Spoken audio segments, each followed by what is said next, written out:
All right. How are you all feeling today?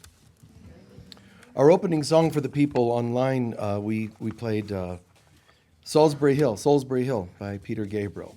Great tune. It's easy to forget how great the lyrics are. And it's about a personal experience he had when he was in the band Genesis, and he was thinking about, leaving the band and so on. People were saying he was just being too cosmic. I don't know if you can be too cosmic, But at the time, critics and people like that, they were on his case and just like, just knock it off, all this spiritual stuff. But he was bursting inside, And that's why, I was standing, on this hill, and I could hear, I saw an eagle flew out of the night, and he's describing all these cosmic synchronicities. But he's saying, in a sense, I'm summarizing, but he's saying, in a sense, something's calling me to a new life. And the people around me don't get me. They even say, and he says in the song, they think I'm crazy. They think I'm insane. Who do you think you are, turning water into wine? But what a great thing, because in his mind, yes, we can do things like this. We can awaken. We can help each other. Oh, no. And the world wants us not to awaken because it ceases to exist when the children that live on it, in a parasitic, by the way, relationship with the earth, they're already dead. So if you awaken, the earth gets to come to life the way it was meant to, which is called Eden. We can be living in Eden, but instead we live in this very strange world. But it's not because the world is the problem. It's the minds of the people living on the planet. I forgot to ask you, what do you want me to talk about today? Yeah, it's a good start. What do you want me to talk about today? Going home. Joy of spirit. Returning to innocence. Oh, that's interesting. Processing grief. Mm. Sitting in the discomfort of holding boundaries. Okay. How to awaken those who are dead. Okay. The song Peter Gabriel. Okay, hold on. What was the one back there? Okay. Yes, one more. Staying open-minded.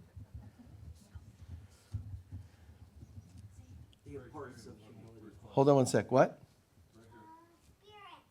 Spirits?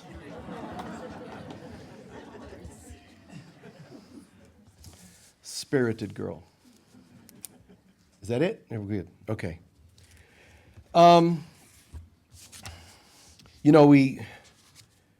We deal with this world. I mean, grief and discomfort of setting boundaries. It's a fallen world. And I know some people don't like the terminology. You'd like to think everything's, just blissful. But look at the world. It isn't blissful. But this is not the world God created. The one we're seeing isn't the one. That's a linear head, by the way. When you read the Bible and you think God created the heavens and the earth, it's first of all, who's the God that they're talking about? In the Bible, there's variations of God. One minute it's called Lord, the next minute Yahweh, the next minute Elohim. Elohim means several gods. So there's the ultimate God, and then there are creator gods, the ones that races prayed to and had communication with. That's just the way it is. It's true that there are creator beings, creator gods. And they are ultimately channeling creative power of God. But they're not always translating it exactly as God would have. Because God is only love. And when we read in the Bible, a creator God says, I'm a jealous God, that's actually not the ultimate God speaking. That's a creator God. Because everything in creation has personality and ego. It's not always showing as much, and it might even be a more powerful being than the average human being for now. But love is this sending frequency of perfection and wholeness, and it can't have bad days. So we're human beings and we can have bad days. And so things that are as simple as the discomfort, you're talking about setting boundaries, that should be so natural. Should be so natural. We actually have to ask about, How do I deal with my family if I start setting boundaries more? What do you mean, how should you deal with them? Why are they in the conversation?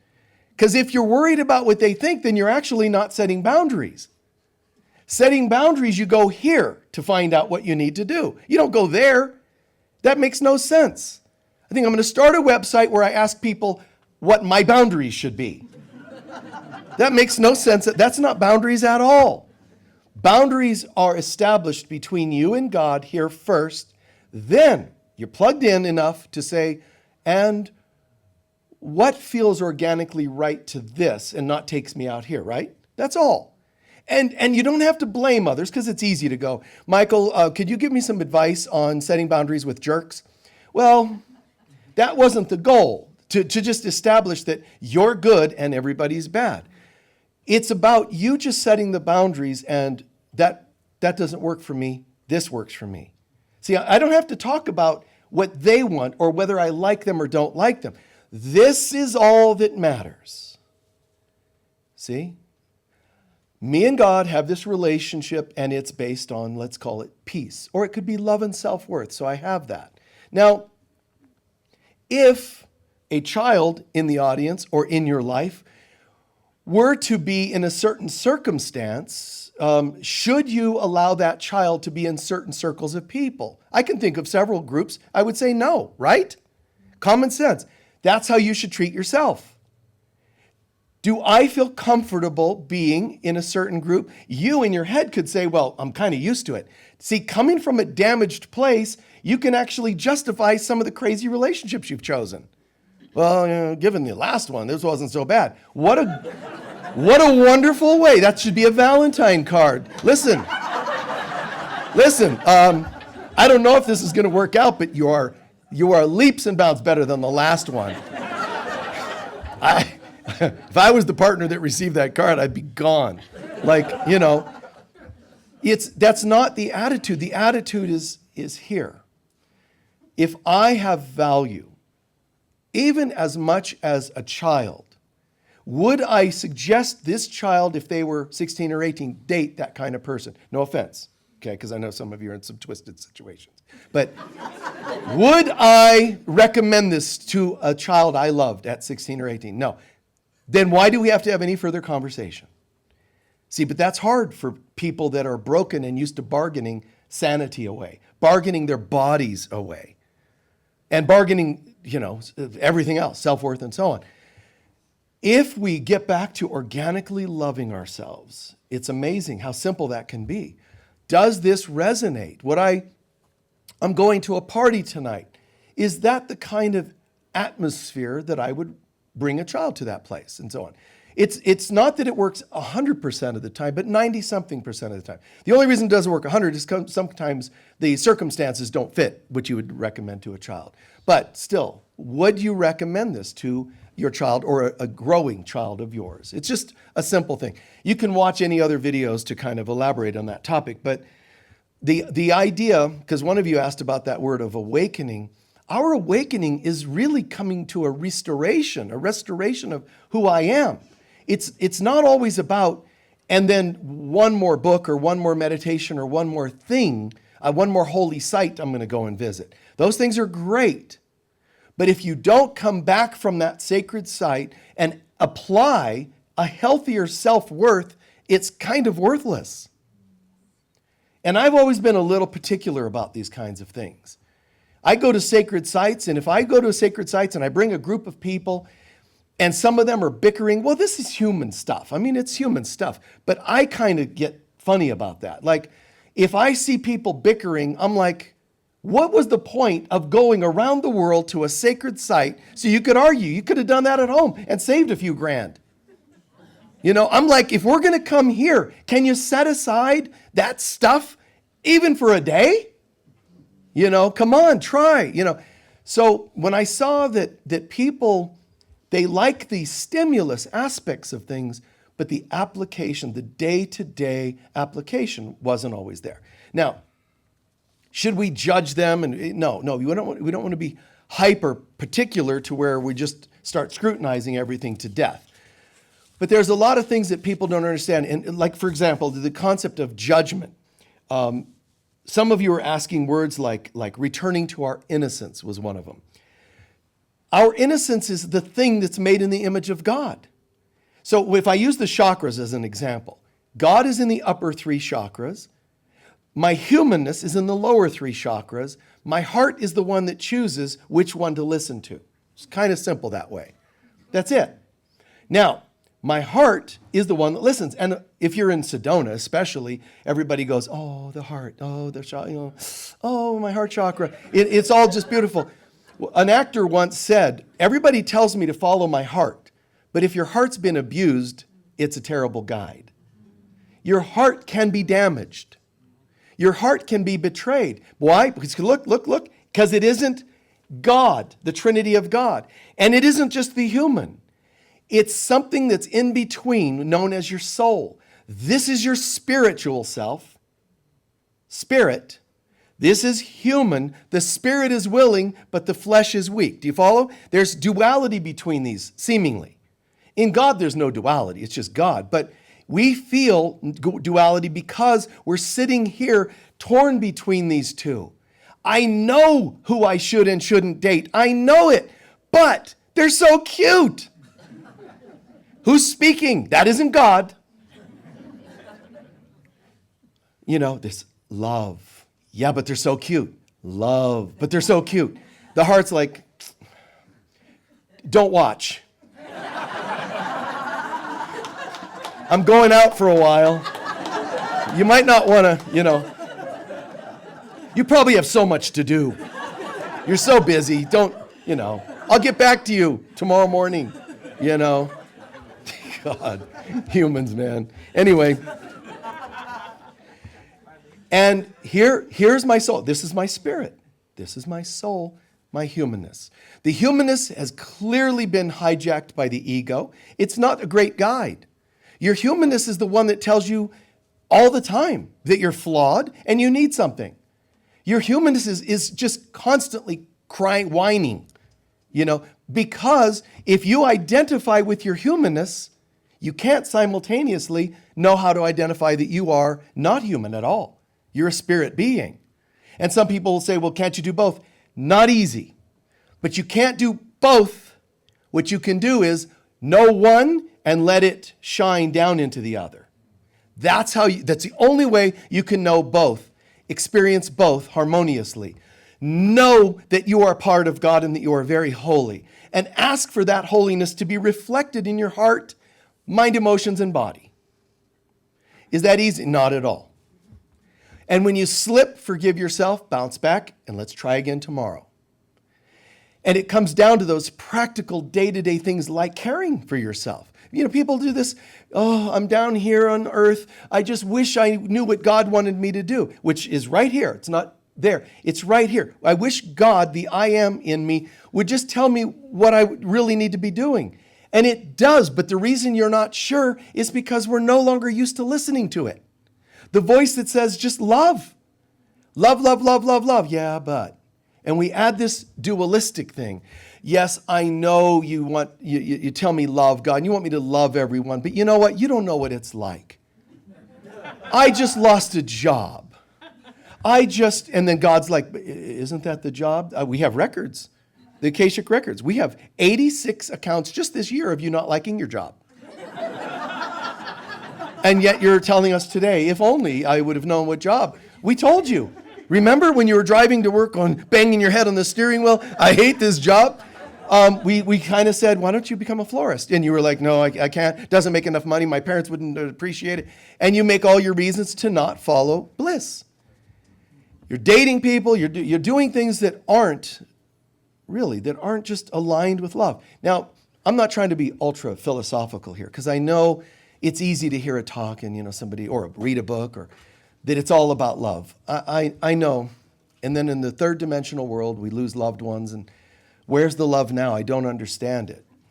And here's what happens. My humanness is saying, if love does exist, I don't feel it right now. And why? Because I lost someone. Where's love now? I want to snap a finger and bring them back. But see, my humanness is making me gauge by my eyes. If the person's not in the room, and I've lost them and they're not in the room. How can I feel love? But you already fell prey to something. You thought that you had to see them in the room to experience the person, which is a lie. You follow so far? They're not here and not here. That's an illusion of the eyes. You're using your senses to determine if the person's in the room. And if they're not, you're not happy. Total lack consciousness. It's better to say, again, the spirit is willing, but the flesh is weak. I want to still feel joy, but they're gone.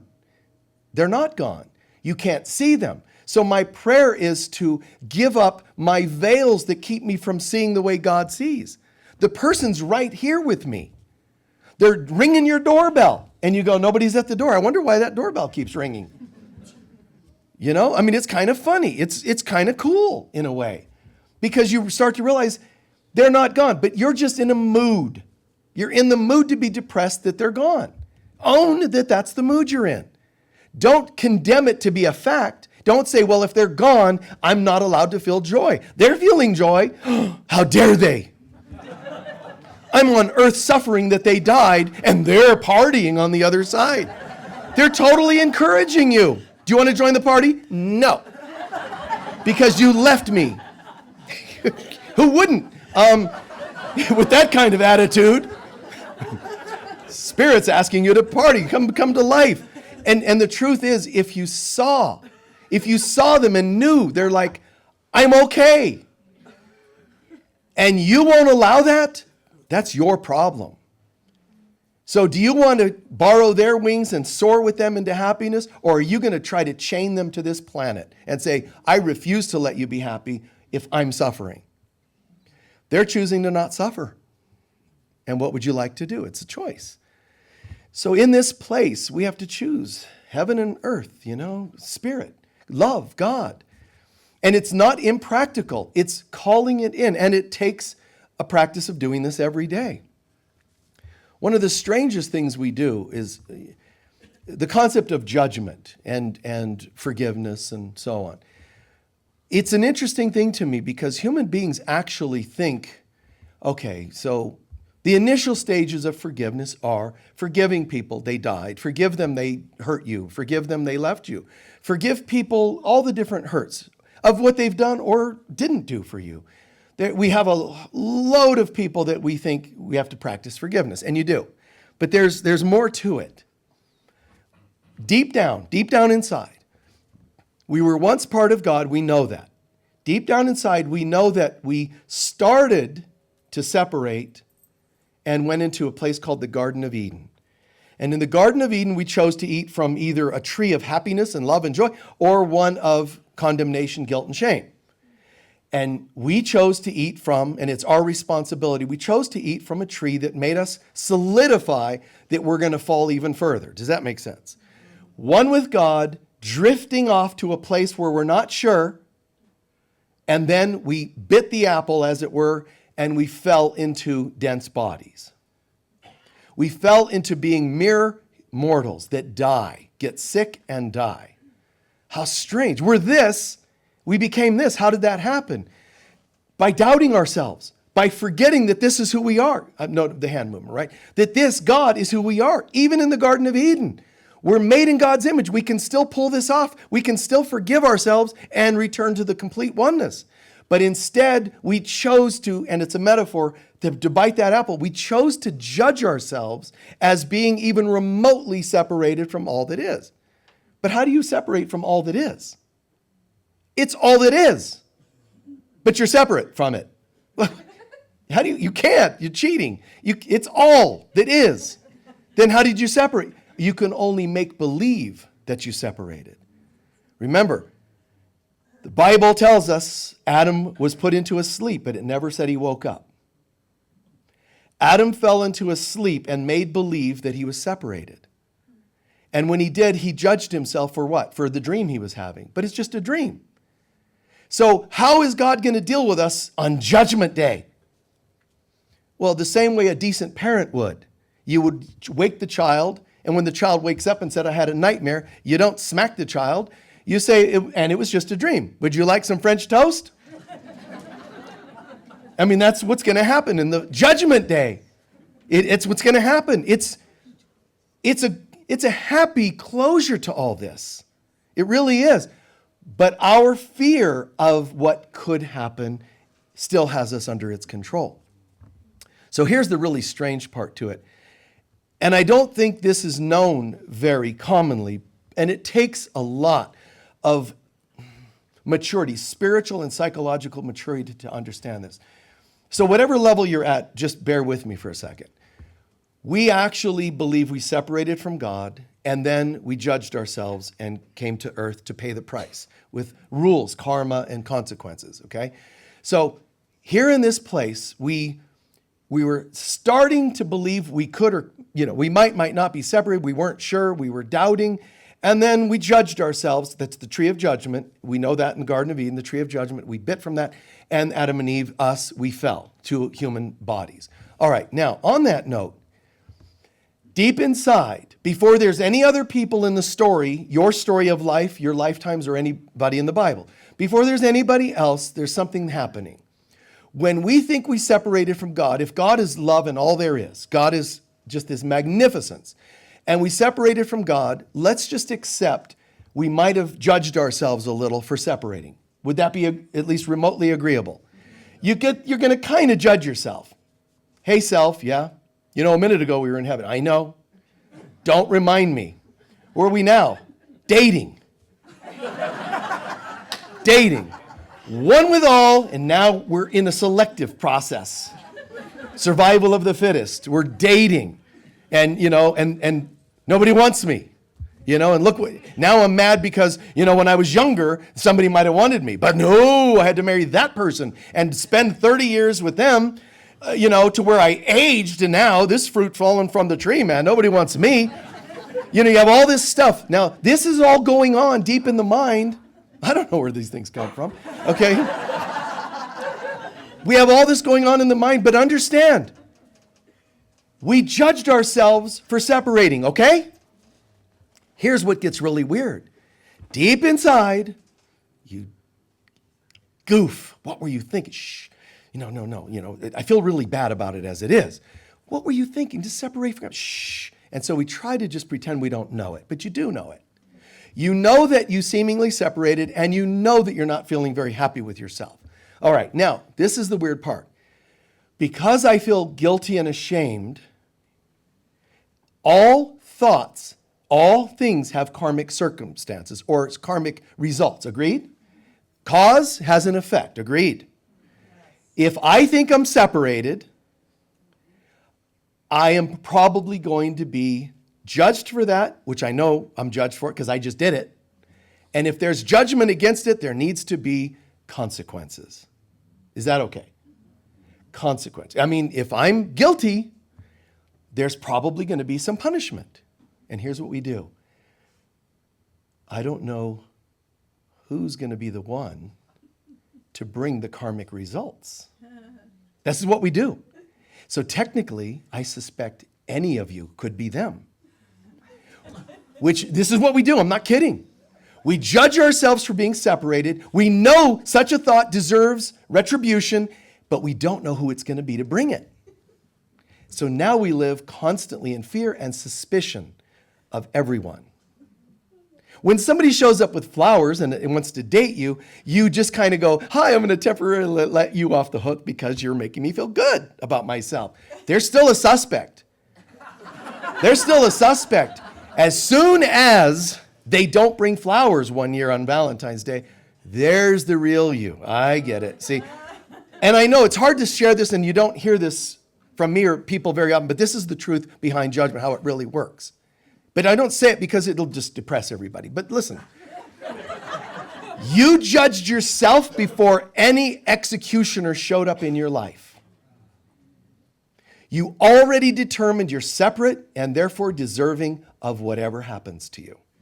What you want to pretend you don't know is that you know this, and you're suspecting any one of these people could be the one. So we're living in constant fear, but also tension.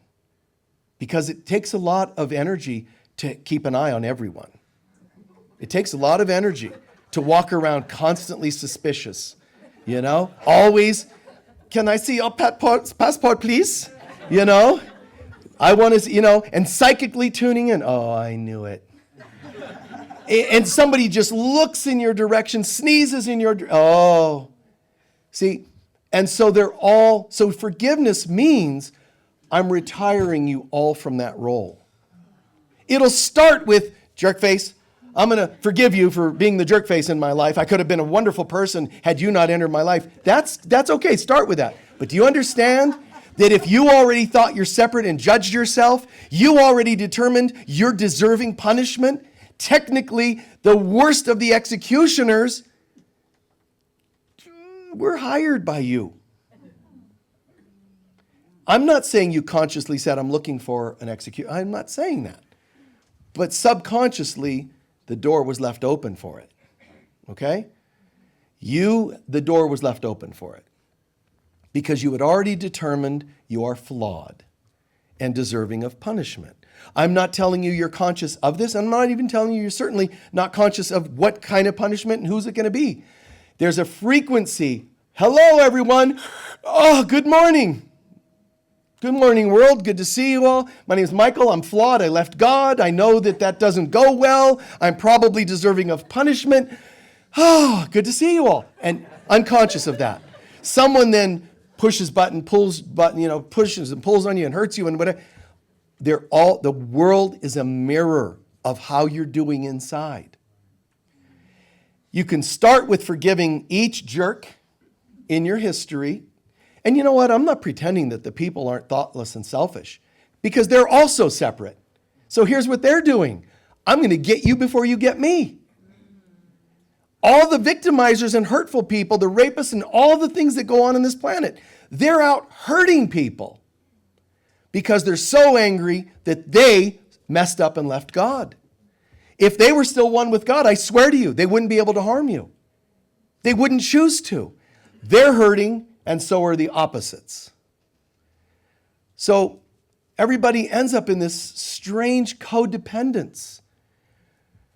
Just like, oh my God, like here we are just like looking around going, oh my God, really? I have to strike before they get me? What a weird way to live. The bad news is if you're so conscientious, I refuse to strike first.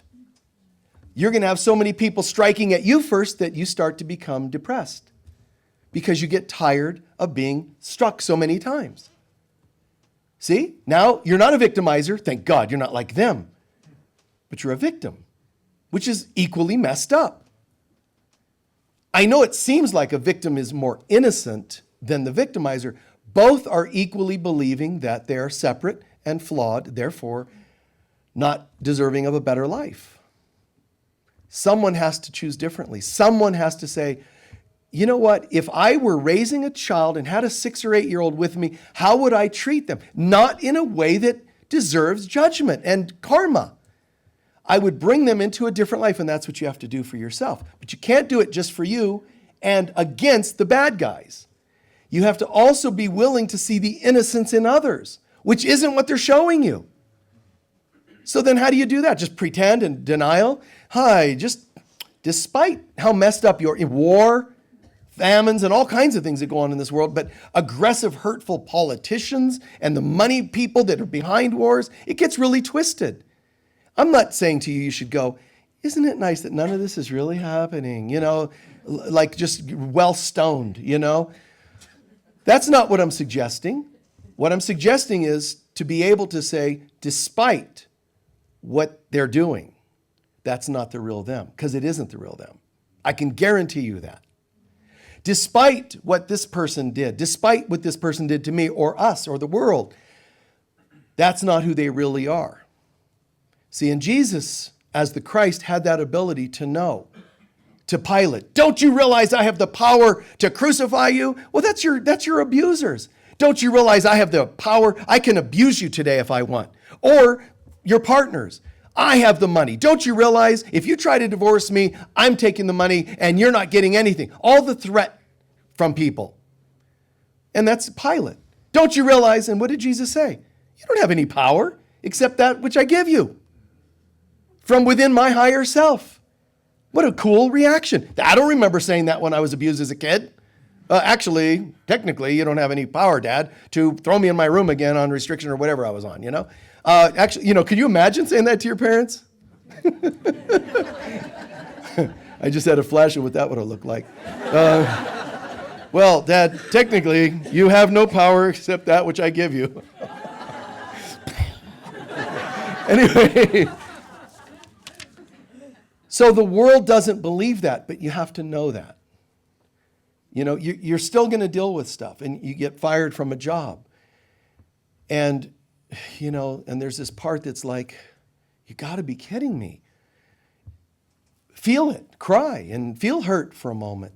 But there's a point where you start to emerge from the hurt, the victim, up a step, from the human victim here into this next place, which is the heart. Not yet God, but in the heart, where you start to change your wording, your framing.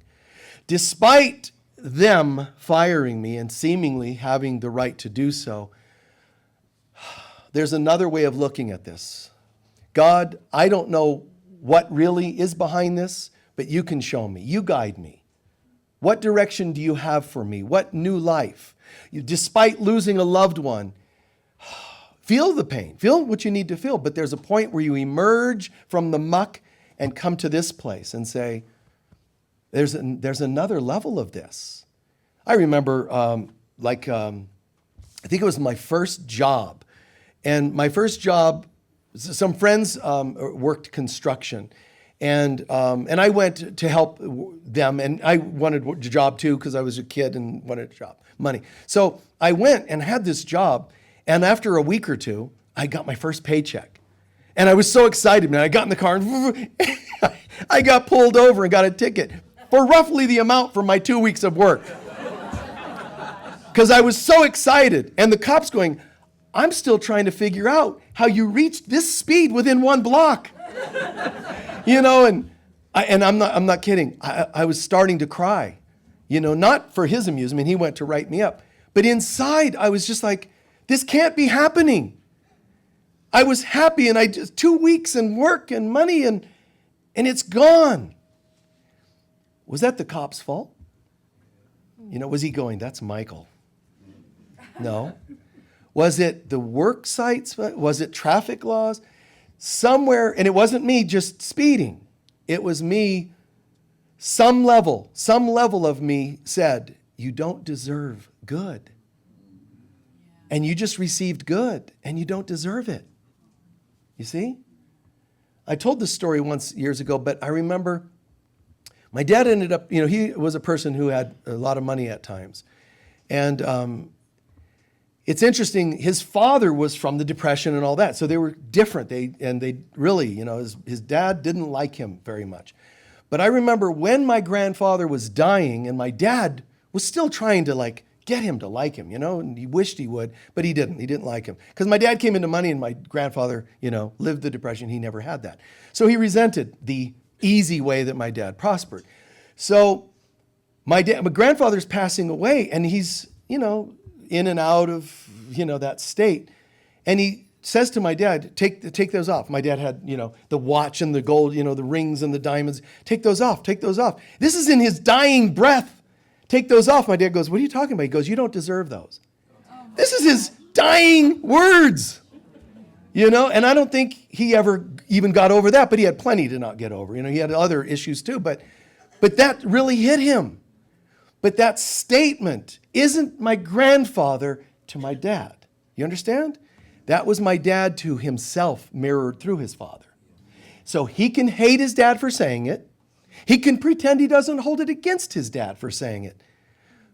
But the belief of it is painful, whether it's from his dad, his son, his uncles, his aunts, his friends, his non-friends. People say and do wicked things, but they're a mirror. When we decide who we really are, we become holy and less susceptible to that stuff. There's a great exception to the rule. Well, Michael, if that's true, then why was Jesus so beat up and persecuted? Jesus chose to allow that. Why? If Michael's telling the truth that the world is a mirror, and if you're holy, you'll see holiness only. Now, there's a word. You'll see holiness only. You'll experience holiness only. There's a difference. But watch. Jesus was holy. And I said, if you're holy, you'll only see holiness. Jesus never chose to see anything but holiness, even in the people that beat him up. Forgive them, they know not what they do. He was right on the front lines, working the forgiveness each second. It's not like you go, well, I'm holy, so nothing goes on. Well, if he just allowed his holiness only, first of all, he wouldn't have been visible. Second of all, he would have said, you people are so messed up, I can't relate to you. Instead, he got in a body, went through the body stuff and said, you've got to be kidding me. Is this what you guys do? And then he told you, keep bouncing back. So Jesus, the Christ concept, the process isn't like this. It's like this, back.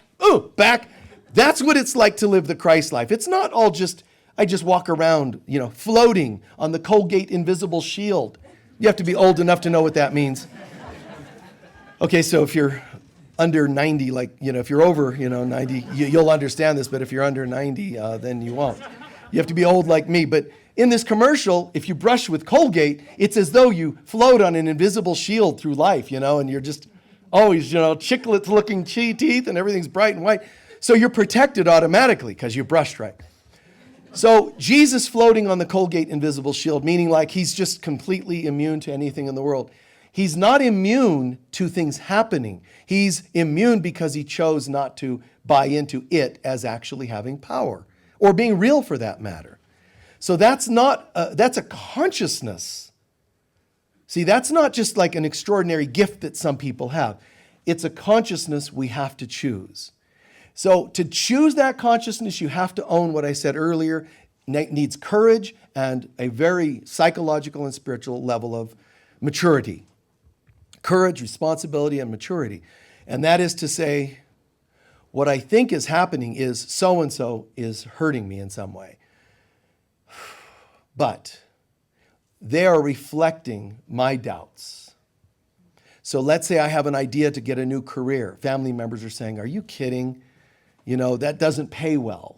All the stuff they can say. Yes, you're right. I wish they would be more supportive and you could go sit with a counselor and you could have them say it to you. Well, I'm sorry, your family's not being supportive. That's all external. And you deserve to be supported in that. Like, gosh, you deserve some, support. And yes, that's true. But that's still fixing it on this level. That's like saying, I'm emotionally in pain, so if I drink, I don't feel it, as though that's a cure. And it isn't. You're temporary. When you get people to give you the support you think you want, it's still temporary. What you really want to get to is that this isn't phasing you. This doesn't have the power you thought it did. So it takes something else to say, wow. You go home, you don't have to say it to the world.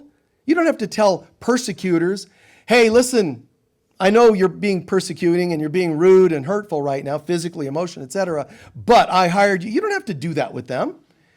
Just deal with it at the level it's at. Say no, set some boundaries, go home and sit with it and say, now,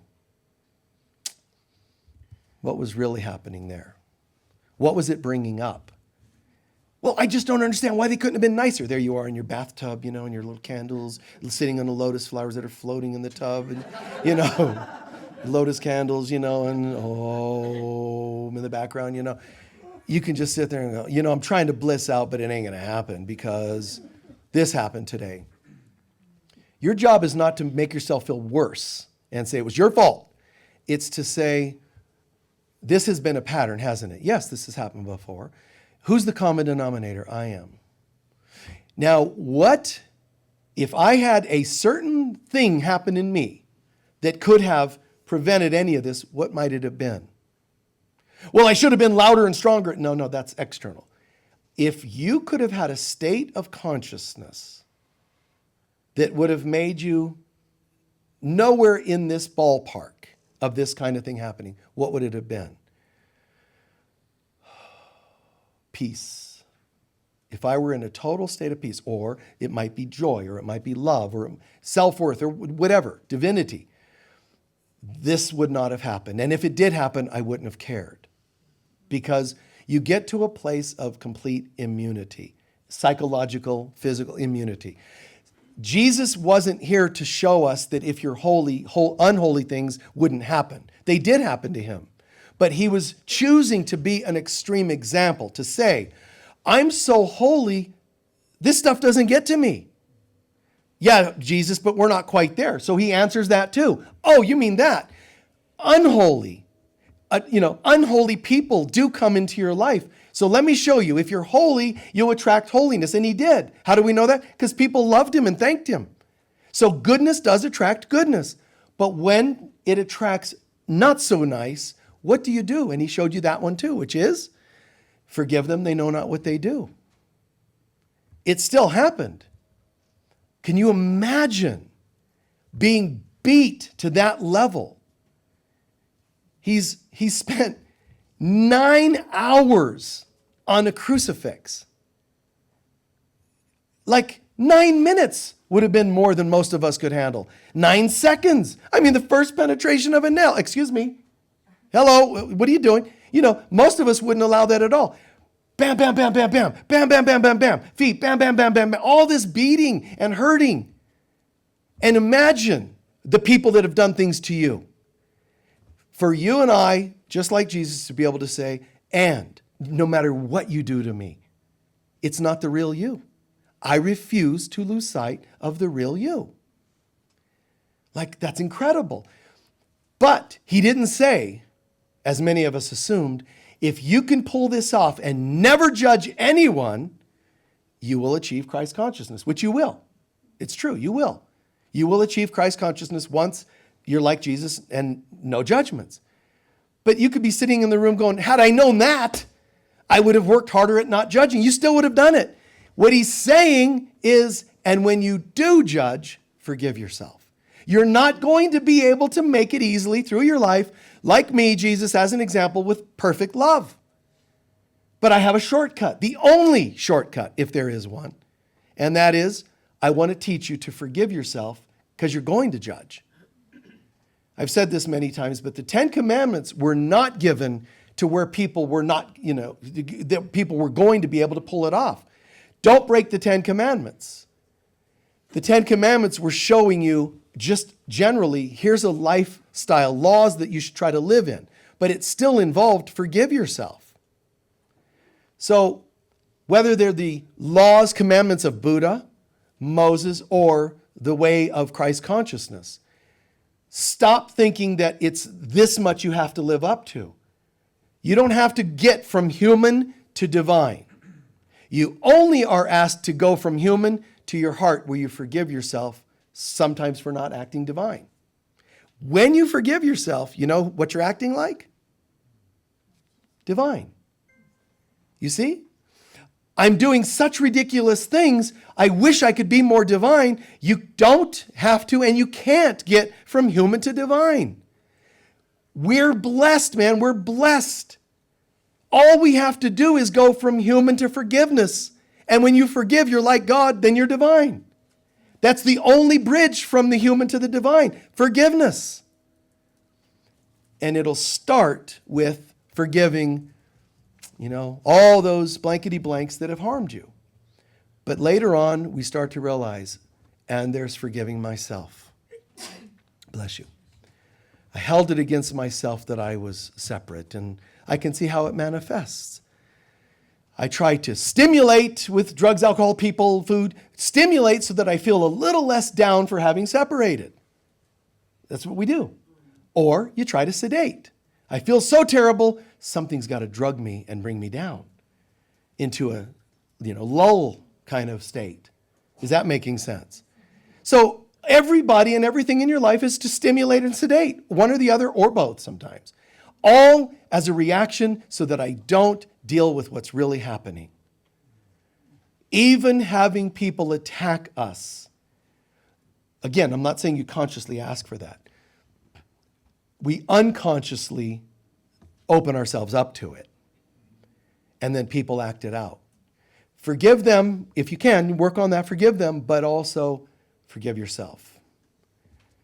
And you start to see, I'm forgiving myself.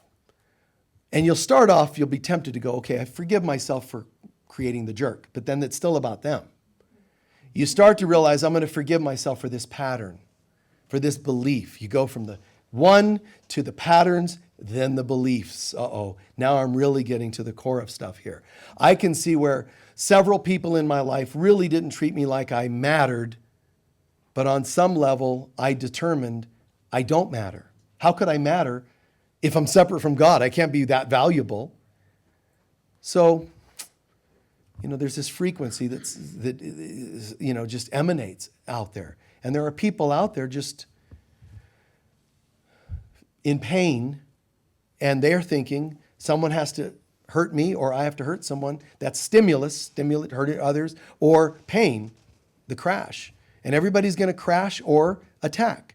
It's survival of the fittest. And we have to get back to a place of, you know what? This is not the world that God created. This is not. It's absolutely not even close. It's not at all the world God created. And you can go to the most pleasant things in your life. Don't ever just go, well, I have some nice things. Michael, you're talking about the negatives. I do have some nice things. You don't even perceive those correctly because you think, well, because I deserve them. I worked several years. If you think your work is how you deserved retirement, if you think being a faithful child to your parents to get their will is why you deserve it, you're still thinking it's you that made you valuable. It's your divinity. Don't think that my 50 years at that job is why I get the gold watch. If you think, not only do we put the frequency out there for negative karma, we actually try to take the credit for the positives. You're not the one that makes yourself valuable. You're not the one who deserves that great relationship. Your divinity. So when you get tempted to say, well, I'm in good shape, but that's because I work out a lot and I'm really highly disciplined, you're still talking about you. Instead, it could be, pride cometh before a fall.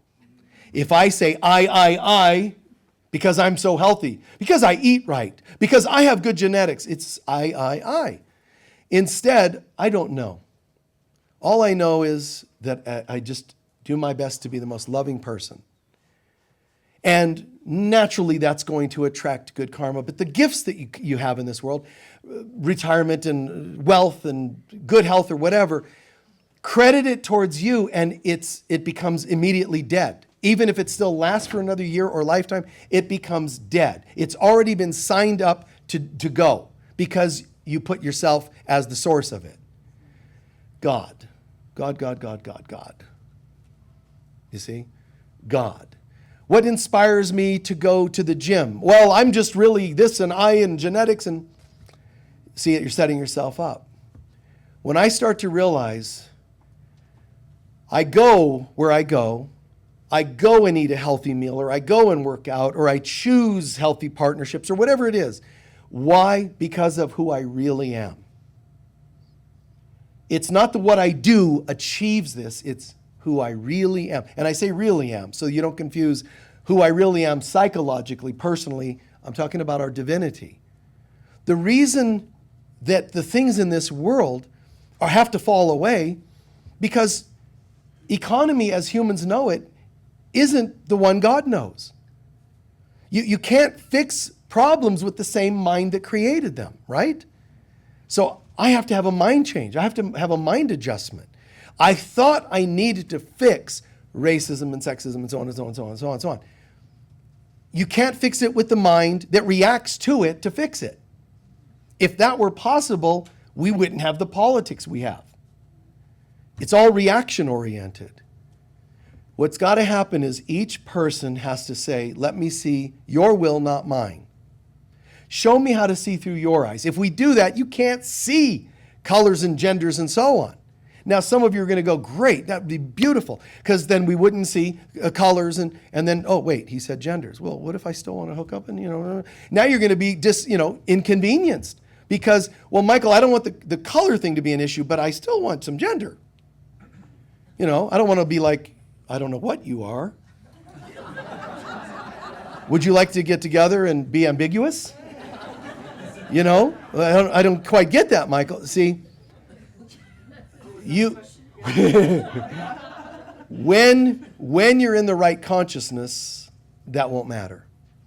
So it's not like I'm trying to suggest that you jump to a place of celibacy and so on and so on.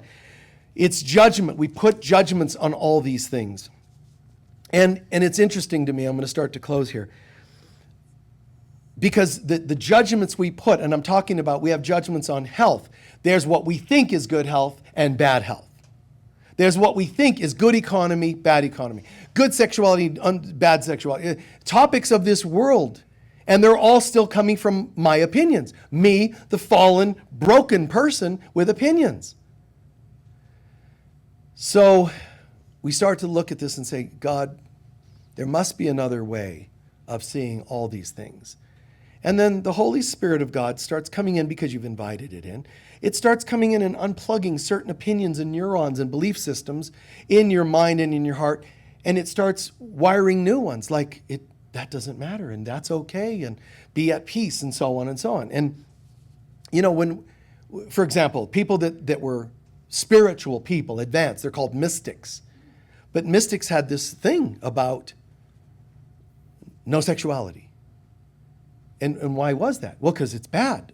Many of them thought it's naughty, but it wasn't really that. So here's another kind of a trip to throw on you here for a second. But the reason they perceived sexuality as bad, the reason religions persecuted women so often, it was 90-something% females being persecuted, is because they were attractive to the ones that were persecuting them.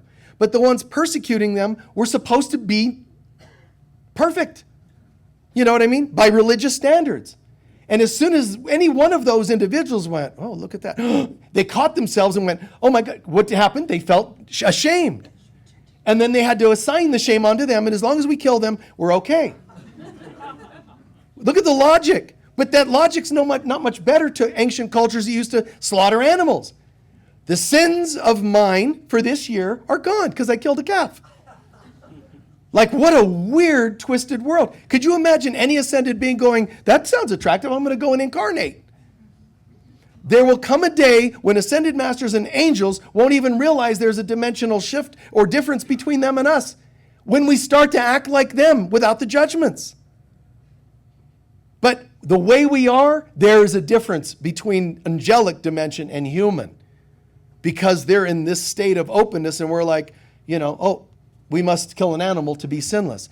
How could that possibly take away your sinful belief systems? I mean, it can't work. There's no common sense to it. Tell that to a 5-year-old. They'd be like, what?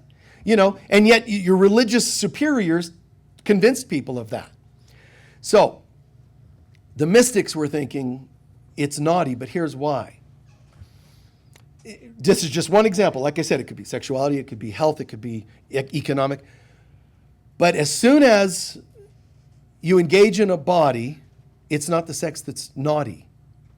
It's as soon as you engage in a body sexually, you actually start to assume it means you're a body. You get that? If you're engaging with the body, you must be a body. So it isn't that sexuality is bad and it's corrupting. And they say that. Go and read the old books. It's corrupting. It's naughty. It destroys your soul. Look at the televangelists, you know, and the certain religious people, you know, at the podiums. Oh, and you're going to hell, the sinful of the flesh. When they start to say the sins of the flesh, it means I'm in the mood and I don't know what to do about it. That's what it means. All they're saying is, God, help me. But deep down, they're partly right in a good, mature way, which means I don't know how to engage at that level without becoming that level. And there's a cure. Don't drop to that level. You mean by not having sex? No.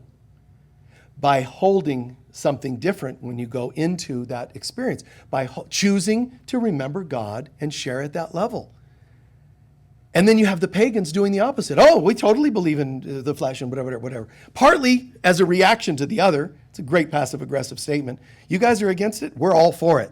Just to get back at them, of course. There's a little bit of that. But they too went off, and it's called misdirected, okay? The ones that are saying it's naughty, they're partly right. But not because of the way they think. It's not the bodies that are naughty. It's just simply I started identifying with a physical body, therefore I lost my spirit. That's true. That's why they say it corrupts you. It just means it's a temptation to distract you. That's all they meant, but they didn't understand that. So the pagans are engaging, but here's what they're really saying. If we're engaging with the body, that's like engaging with the earth. If we're engaging with the body and the earth, it's like I'm making love to the universal feminine. If I'm a man, I'm making love to the universal feminine. Even though it's bodies, as long as you don't only think, see, feel bodies, something magical is happening. I'm making love to the universal woman through you. If you're the woman, you're saying, and I am the universal woman. So he's making love to the universal woman. She's making love as the universal woman. And that's just a different way of looking at it. It's a different level of consciousness. And I know it's going to seem like, how do I remember that when I'm in the middle of woohoo? You're like dancing the dance of pleasure, and you're like, oh, hold it a minute, universal mother, whatever, I understand. But it only takes a fraction of a second to say, be with me. And you think, because of our judgments of separation, I probably can't do that. Be with me, really? God wants to see this? Because we have opinions. God isn't going to see you doing it. God's going to feel the consciousness you're asking for to be present in that experience, which is very colorful. It's very beautiful. It's just, anyway. It's to just have that level of consciousness, and more of us are awakening to that willingness, to that level of consciousness. And you might seem like it's not there enough. I wish more people. I know it's a challenge, but we are moving into a world where that's going to be the given. That's going to be the common thing.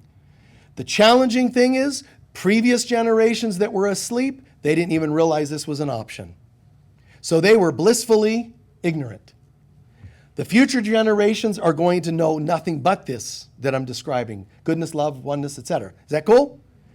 But you know where we are? Yes. Right here in the middle. You know what the most difficult one is? This one. Blissfully ignorant, blissfully blissful. The one here that's trying to tell these people about that experience, that's the challenge. So you're going to seem like the oddball in your circles or at work or in your family because you have a different thing, a message, than they're used to hearing. Later, it's going to be like, they're going to be like looking back at you going, duh, yeah, obviously. You're like, hey, excuse me. You don't know the people I was trying to convince, about this, So you light workers in the middle here doing this work, you're being a bridge, which is the will of the Divine Mother, and you're being a bridge between these two realities. Only one of them is true, but we still have to respect the others. They're not there yet. Don't preach it to them. Don't slam them with it. Don't judge them for it. Simply keep being the difference you want to see in the world. These people will only reach that place by coming through you. No one reaches the Father but through me means everyone has to be introduced to unconditional love and Christ consciousness before they can reach that highest level. And all I can do is my part in that. Preaching to you about it means it's a religion, and it means I don't get it. And because I don't get it, I have to preach it louder and louder because that's me talking to myself, you see. But when I get it, I'm being it. I'm being present with it. Now people can see and feel there's something different about this. And that's what the Pharisees even said about Jesus. Some of them said, he's repeating some of the same things we've known in the laws. And some of the others said, yeah, but listen, it's like he actually gets it. He's actually that consciousness. He's not talking it. There's something alive in him when he's sharing these things. He's not repeating it. He's not reciting it. It's a living flow, a living river flowing from him. Please take a few centering breaths.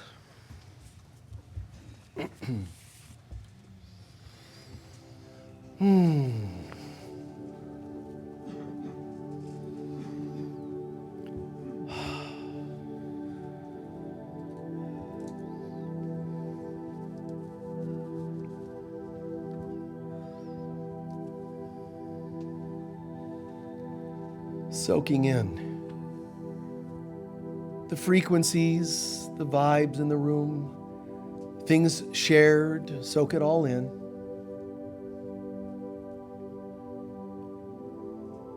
Whatever made sense, whatever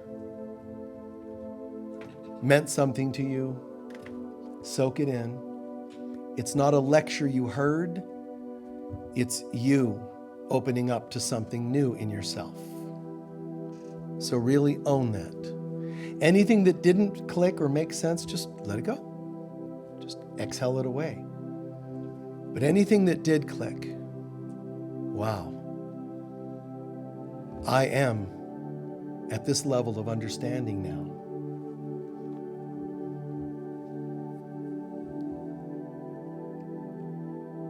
It's astonishing. And stuff will still happen, but I'm learning to forgive it and let it go more quickly. I am as God created me. I will to be the Christ on earth.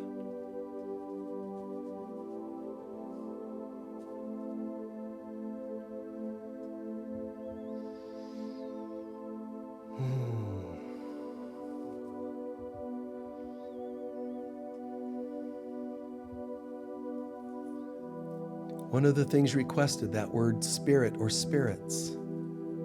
Try to be aware that you are a spiritual being, but also look around, feel inside your mind, not outside with your eyes, but tune into the room and the people online all around the world, that there are this endless number of spiritual beings.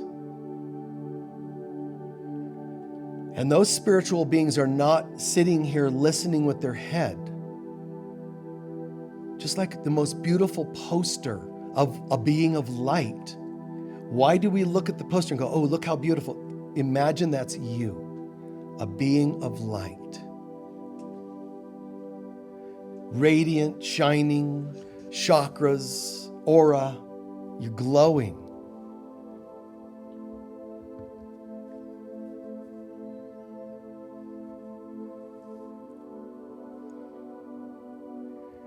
And instead of imagining that that beautiful being that you are needs to deal with earthly stuff that shoots you out of your spiritual presence into a dense body, remember, that's not our homework.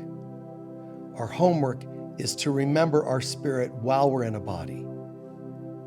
How can I be this radiant being of light and still eat foods that I once judged or just dense foods?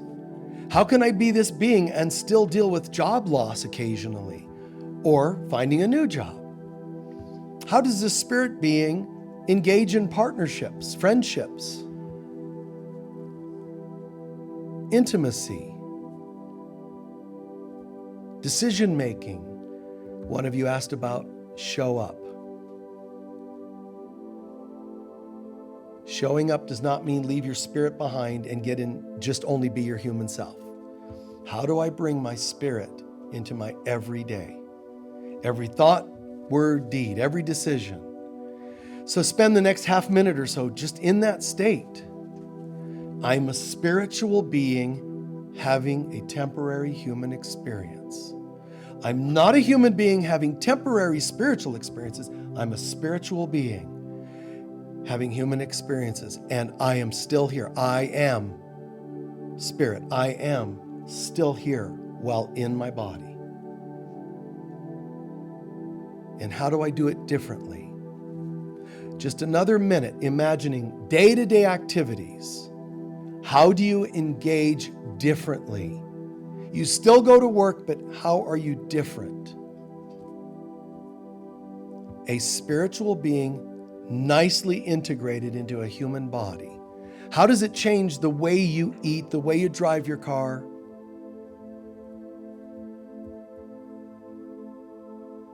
How does it change the way you see war?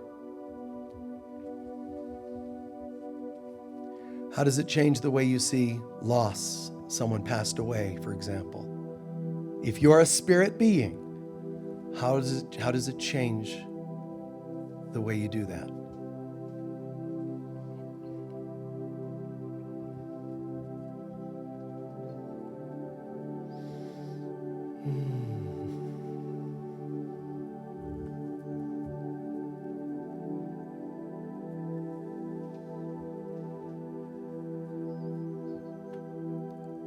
And if you've imagined that even just a little, imagine the effects that can have on the people around you. Is there even one person whose day is lit up by your presence at work now, just by that shift in you? Is one person changed by the way you are when you're intimate? The way you handle foods and dinners?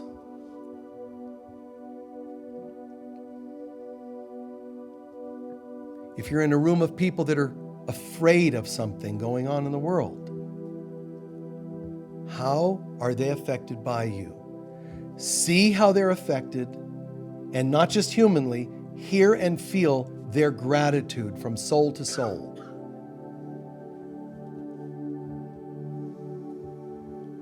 They don't have to just worship Jesus. Let the Christ that was born in Jesus be born in you as well. Bring the presence to them. Be a good example of Christ.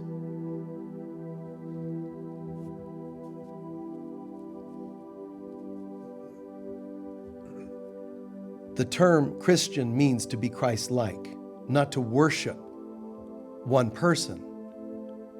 And Jesus himself knows this and agrees with it. I'm leaving you, but I'm leaving you with a comforter.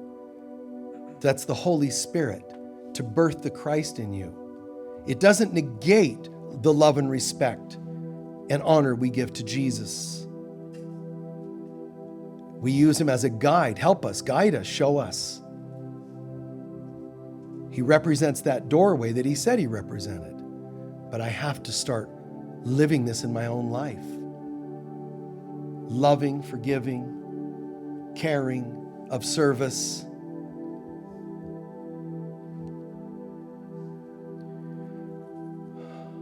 And close with just feeling any way you can the gratitude of God in the highest heaven for what you just visualized. Your goodness, the effect you had on others, and their gratitude.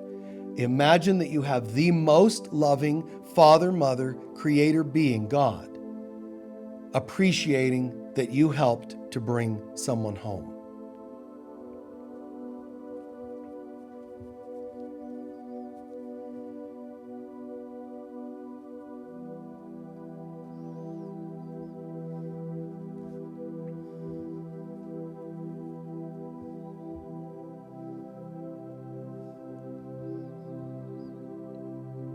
And slowly reintegrate into the room.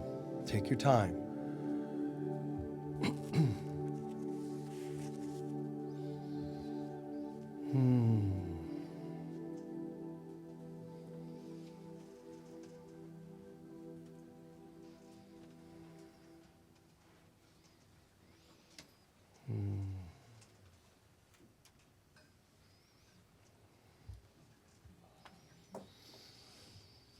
How's everyone feeling?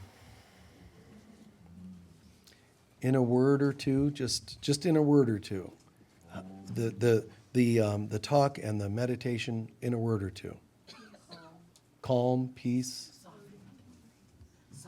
softened, Deeply touched. divine, deeply touched. Relief. Good. Om. Whole. Wow. We've experienced lots of things. We've had times in our life where we didn't feel whole. We didn't feel soft. We didn't feel at peace. Yeah. You're not wrong for having had those experiences. And they deserve your love. They already have God's love and compassion, but they deserve our own love and compassion. I think that's done. You know, it's like you can say to yourself, yeah, it's time for something different. You can say it's time for something different here in the room today, or watching online, or whenever you're watching it. It's another thing to live that. It's one thing to say, you know what, I totally get this love and self-worth thing. I get it. So now, from now on, self-worth. As soon as you deal with your relationship this afternoon or next week or next year, you know, there you are back to that decision making. And it's so easy to cave and go back to the old patterns. We're going to, in a moment, take up our collection. Just be as generous as you can be. We appreciate that. Then we'll do our closing prayer. We're going to do our prosperity prayer. Just hold your love offering to your heart and really, really believe. You're giving from a place that you can afford to give from, even if you don't have $1. Believe that you're coming from a place you can afford, and at least a blessing in the basket, because you want to give so that you can receive. Even if you don't believe yet you can afford a tangible thing like $1 or $1 million. It's okay. You are made in the image of God. You are prosperous. Believe that, and then the time will come where you see more plenty externally. Together, please. Divine love flowing through me blesses and multiplies all that I am, all that I have, all that I give, and all that I receive, and so it is. Thank you. Can anyone share what they learned or heard that made the most impact on you, or that could change your life, or the people around you for that matter? What did you hear that made the most sense? Yes? When there's a chance that we don't have to be our beliefs, we can be divine. Yeah. Yeah, the concept of letting go of your opinions of yourself and allowing innocence or the divinity to come through again. Yes? However minute of the day, you've got to be conscious of what you're thinking. How every minute of the day, do your best to show up. Be conscious of what you're thinking, right? And remember, though, you're already thinking when you woke up, I'm separate and deserving of karma for my choice to be separate. That's already there. Please don't think that if you would like to pretend it's not there, that makes it not there. You are running on that default program that we're separate and deserving of punishment. That is in us. You have to therefore every morning choose, that's not true. What's true is that I am as God created me. Because the other's running on automatic pilot as a default program from the ego. Yes, dear? The power of living from heaven to earth, like in Yeah. The concept of the power of living God down into every part of our being. I mean, it doesn't matter what you're doing. God, be with me, right? In everything. Not be with me, but not at work. Well, God, you probably don't want to hang out. I'm working on an assembly line. I don't know if they have those still, but, I'm working on an assembly line and, that'll bore God.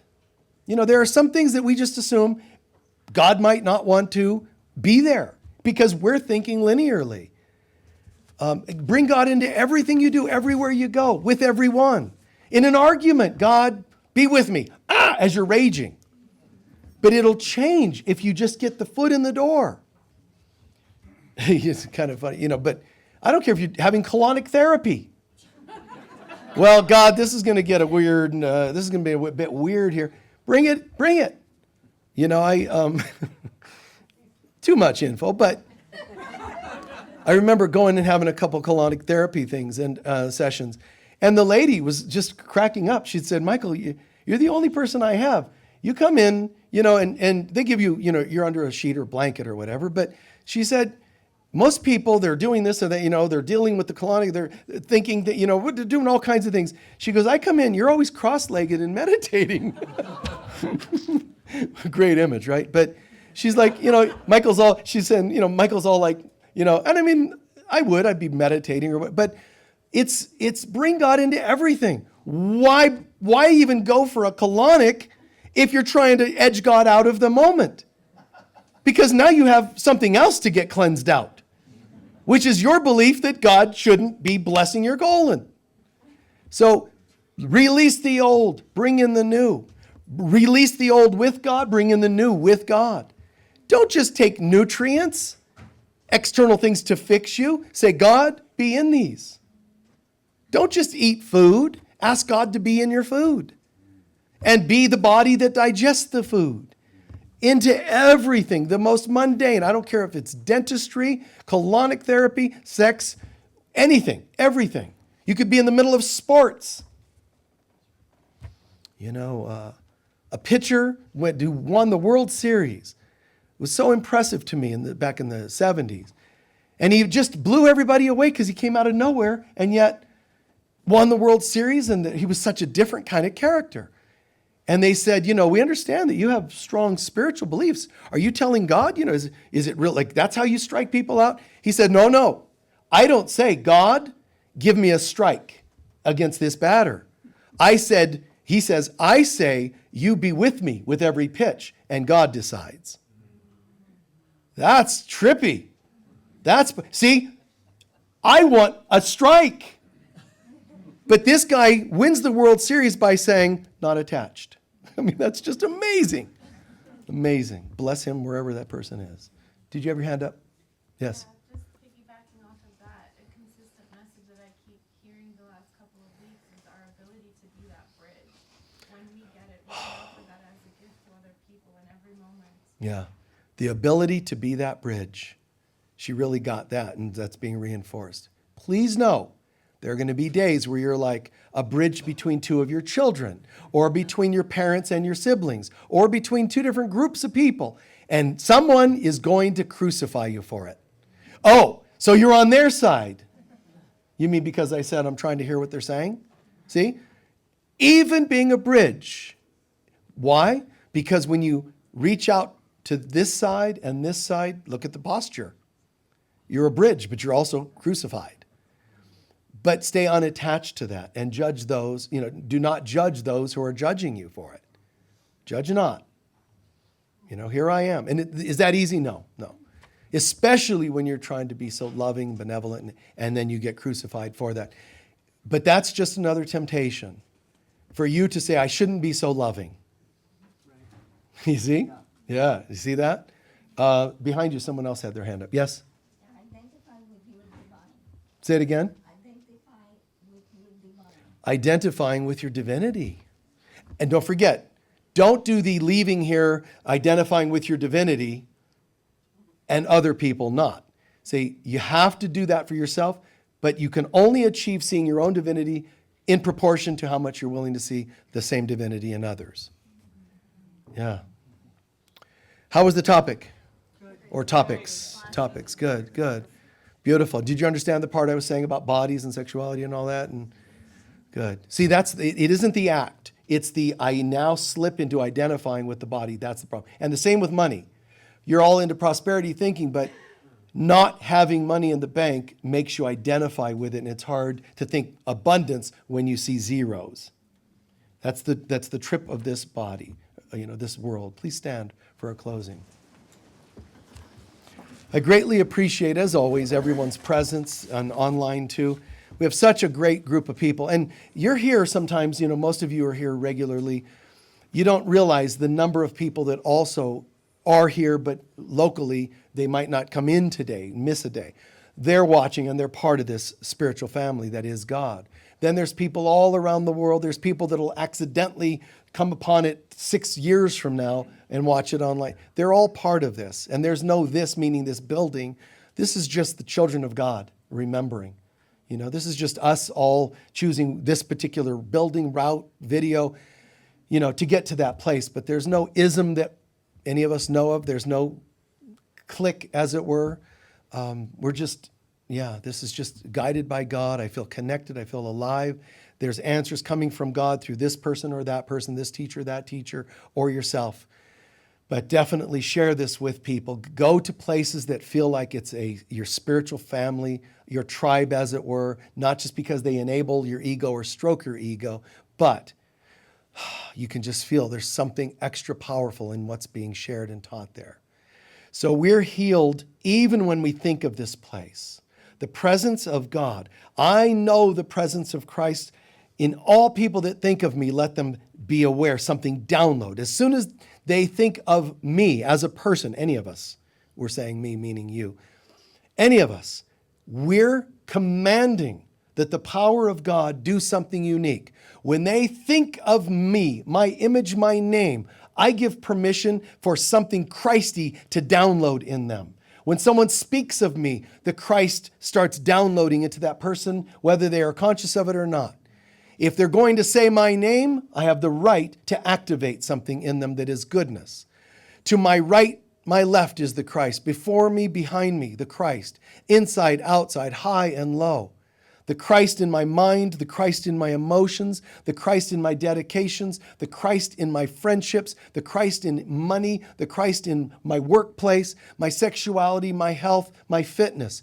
Christ in all things that I am, because I am as God created me. I will to be the Christ on earth. The light of God surrounds us. The love of God enfolds us. The power of God protects us.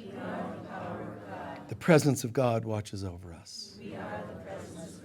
Wherever we go, God is, I am, we are, and so it is. God bless you all. Thank you. If anybody